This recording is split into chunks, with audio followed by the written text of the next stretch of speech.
have the RTR front lip.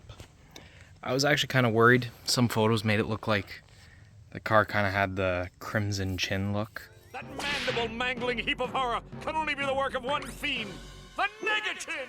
But in person, it actually suits the car. I also did the Undertray extension. Honestly, not worth the money, but fitment is amazing. Those are like 2.5 mil Allen heads. I only wish that here, these were nut certs or riv nuts, that tool that you press the nut in and then you thread a screw in. I was going to do it, but I didn't have enough of the same screws, so we'll see how this holds up over time with maintenance and that. Pretty sure they're going to start falling apart.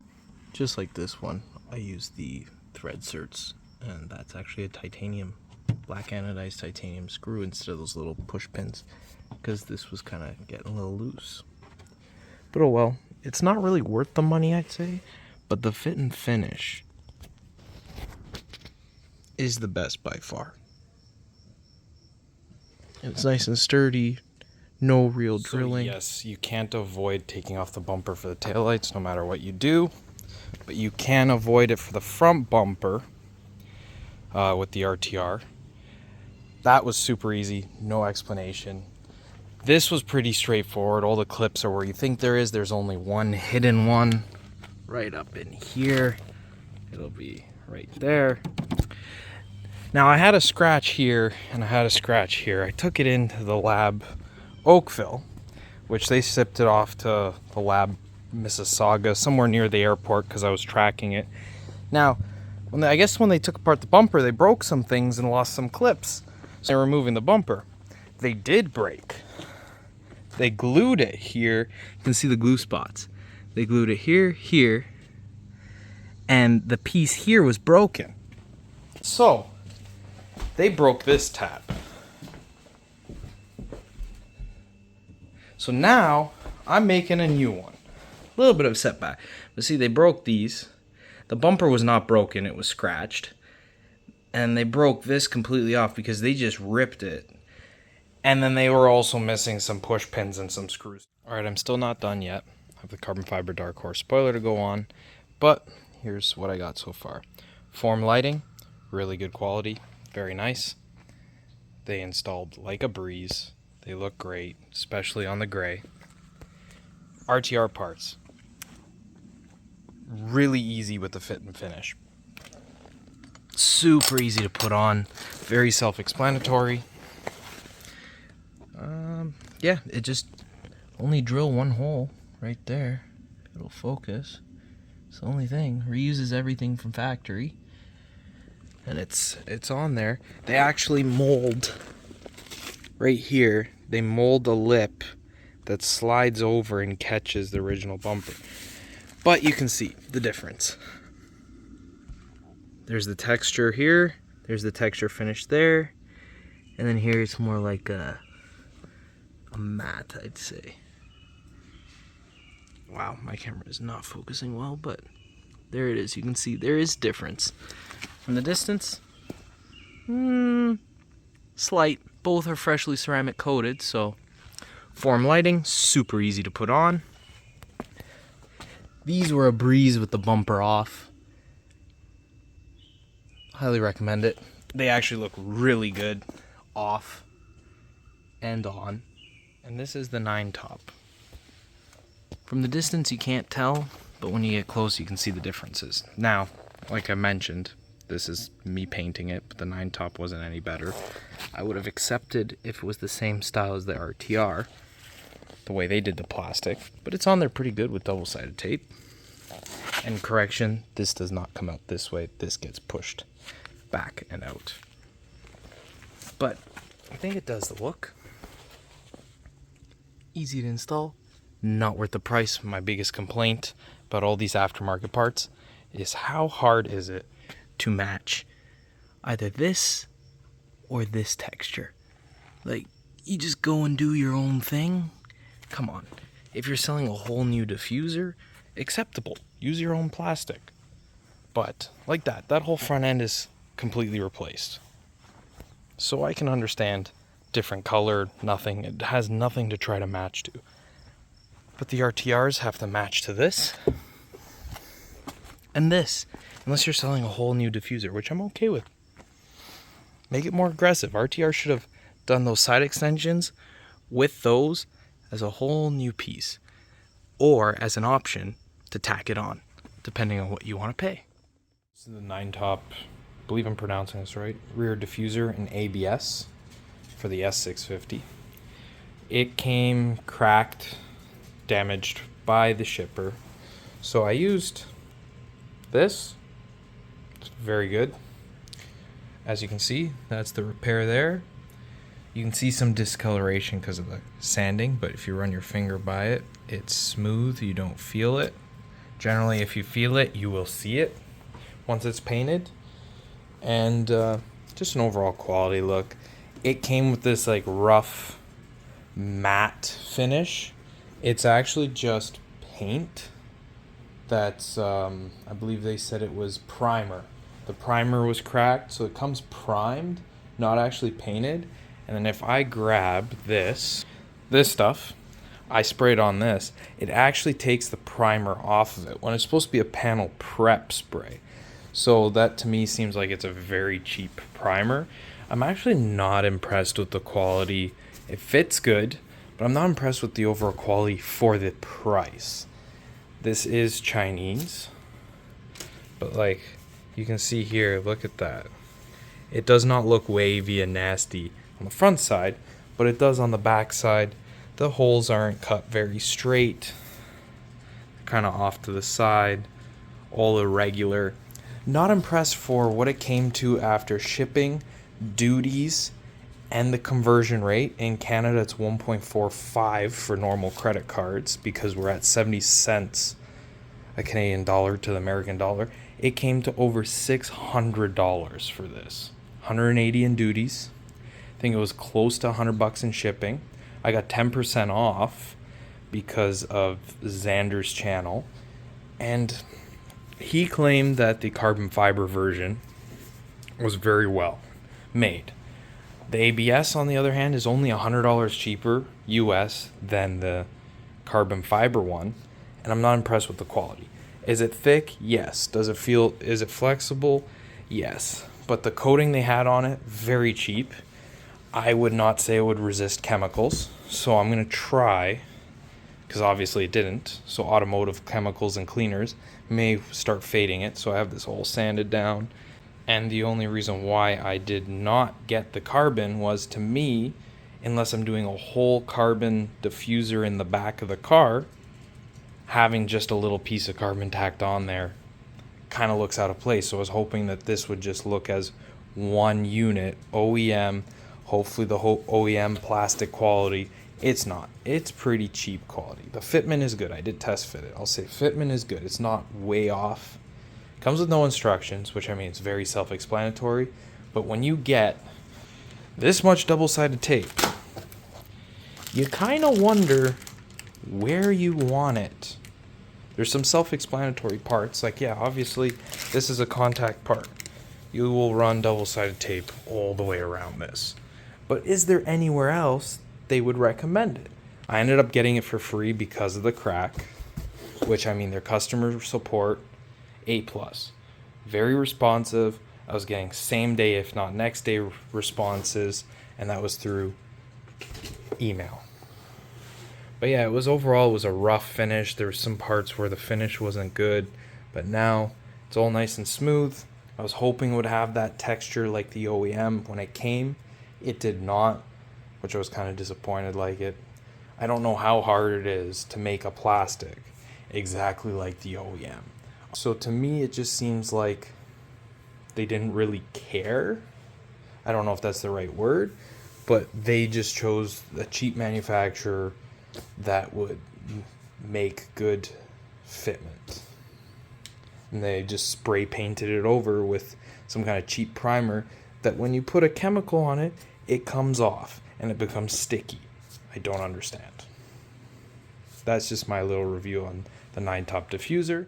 So I'm hoping this will really match the textured black color of the original diffuser, because that piece just sticks on it. So we'll see. Okay, so I think I got it pretty well matched with that bed armor. I mean, this is from the distance. It's just roughly on there. The only thing holding it on is that little heat gun case. But that's why the fitment isn't perfect, because of that. But hey, here's a close-up. As you get closer, you can kind of see the difference. But it is textured. It is the right color. When I ceramic coat this, because this is ceramic coating, already ceramic coated, sorry, I think it'll match better because this is just the raw finish. So I'm going to ceramic coat this to match this being ceramic coated. And I think it's exactly what this rear bumper needed. Still disappointed with the NYTOP. You can kind of see that to that. This has the lines. I wish this had the lines like that. Here's where you can kind of see how it differs a bit. But I think that'll do it. Once this is ceramic coated, I think it'll match this pretty close. Would like it if they did a full carbon, this whole diffuser, including this, and then RTR has just the little extensions that come down here, so I have those RTR bits coming in. But I think that's exactly what the S650 was missing on the rear.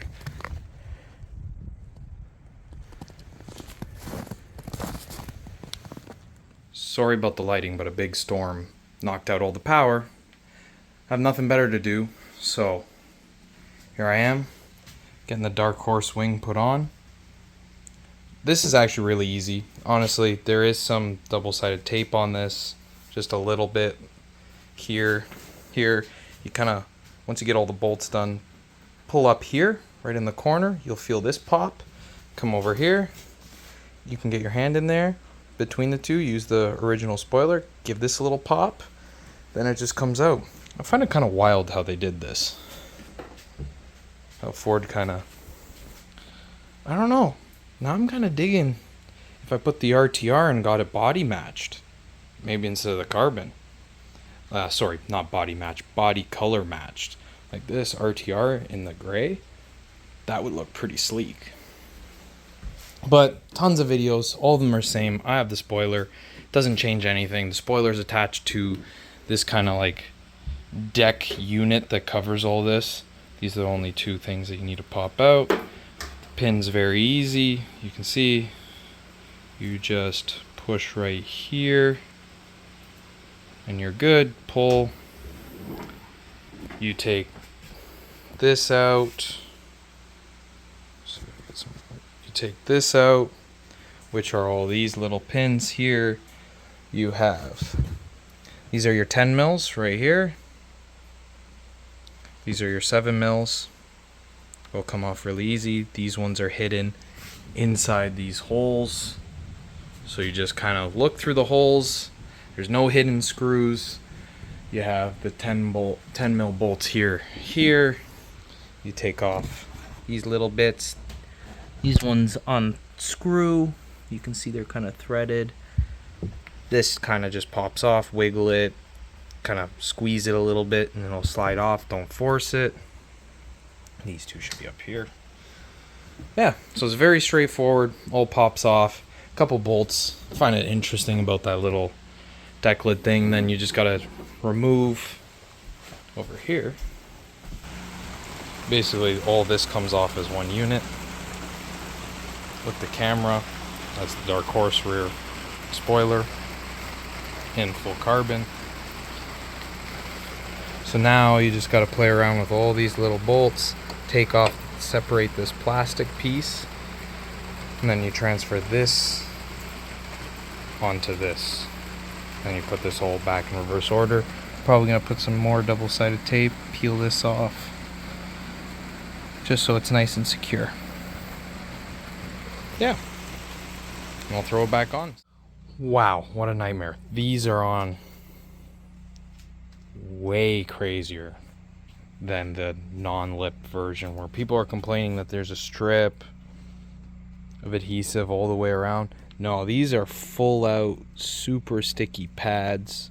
The whole thing is a super sticky pad. Like, that is ridiculous. The only way I could get it was slowly wedging with these trim removals, and then just getting the knife and slowly, very carefully, so I don't get any scratches. This was insane. Like, that stuck to it. Heat. Wow. Dark Horse rear spoiler came broken. You have to put it together, so like all the pieces are separate. There's these little tabs you double side tape on underneath here. Is the trunk open? Let's see. Yeah. So you get these pieces. They're separate. That's where the screws go into these pieces. And then there's screws. Oh, these little.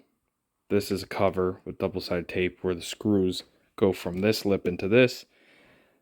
This is the style of screw. I put Loctite on them. Reason I have an extra one is these screws, I don't know if it's just a manufacturing defect and that's why it was split. I mean, the box did look bent, so I'm assuming FedEx broke. It was actually split from here. If I run my finger, you'll feel my epoxy job up to here. You can't really tell unless I was to tell you, show you really clear if this will focus. Unless I was to show you, can't really tell that. No, it doesn't want to focus. Maybe I'll focus it this way. You can see right there. See the crack? And there's a little bit of a bump here. That's where the main impact or split was. And this was opened all the way, so I took a Dremel, opened it up more, and epoxied it. It is on the natural spot where the two halves are, so it's not like the weave goes all the way around. Even if you're to look down here, you'll see that there's a seam between the two weaves. So, hey, looks good. Biggest problem. These screws are too short. From this mounting module to these, they don't seem to catch the nuts that are, I don't know if they're epoxied, fiberglassed in, or what. They don't catch them. And they don't torque up. Not even with a screwdriver. So I know I didn't start spinning the nut because a screwdriver doesn't. So double check. The double-sided tape holds well. But I ended up finding the threads, putting in longer screws. It seems to work. But what will be even better is almost like the hardware for hanging pictures, because it spreads the load wider over the carbon fiber in there. Let me see if I have any extra to show you. Unfortunately, I don't, but it's kind of like the screws that are meant for drywall, where there's no studs, the studless install stuff, because you know how weak drywall is. So you want to spread the load over the carbon fiber so it doesn't crack. So I would use those, and I ended up using two of these. So they're kind of like self-threading. I just had them in stock. They have the same ridging. Put some Loctite on them, but they kind of start in, they grab into the nut and slowly open itself wider. And also spread the hole a bit so it grabs really well into the carbon fiber. And I only used it in the spot where this was the thickest, where it almost goes through the body of the module, everything, in the two main spots.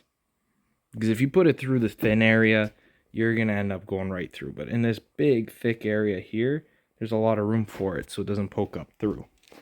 So that's just my thing. Either get longer screws, same thread, or do the drywall, because I have a feeling, I don't know how they did the nut, if it has a big wash or anything. I mean, the double-sided tape's holding well. This has been on there for a long time. I do have those screws, those two little screws here and here, but they weren't going too well. They weren't threading too well, so this is mainly just double-sided tape, and you can see I'm moving the whole module. It's not coming off. But in here I have the upgraded screws. These two and these two, plus the double-sided tape. So these two corners are super solid, which, I mean, I have a feeling is the best. And then these two are kind of just, I'll just call it double-sided tape. So we'll see. If it starts lifting or whatever, I can always take it off and put more screws in here. That's just my little overview of the FFP Dark Horse lip.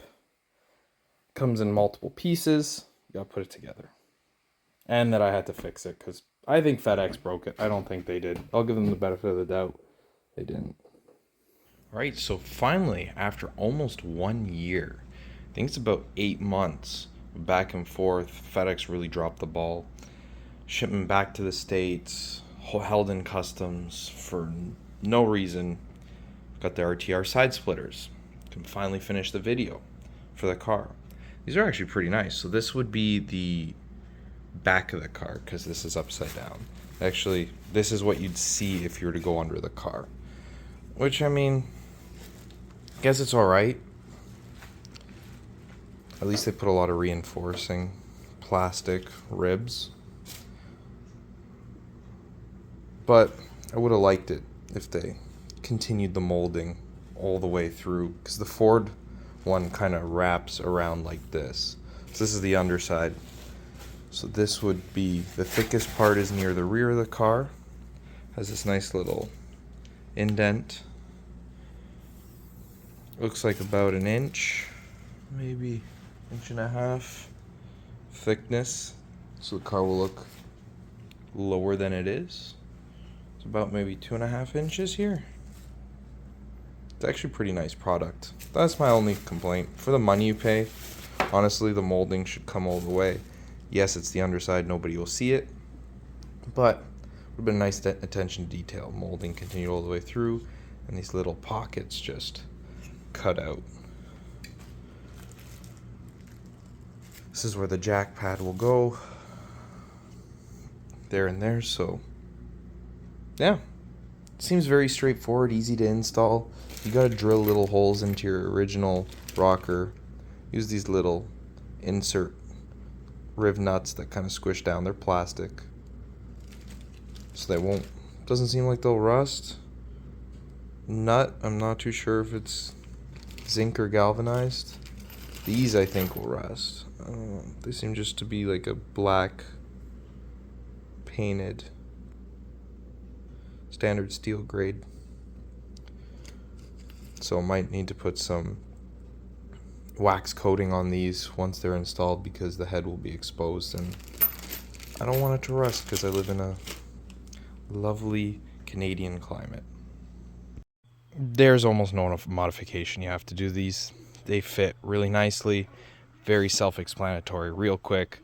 I just OCD cleaned the whole underside of the rocker. Anywhere that I pulled those clips out, I hit it with a, I guess like a rust coating in the holes, so that when I put the pins back, it'll be mint. But there is honestly nothing you really have to do other than just get your car jacked up safely. So I have them on blocks with my quick jacks, because you can't access the lift points. So I'll just skip to it being on. A little late, but RTR splitters are on. They look really good.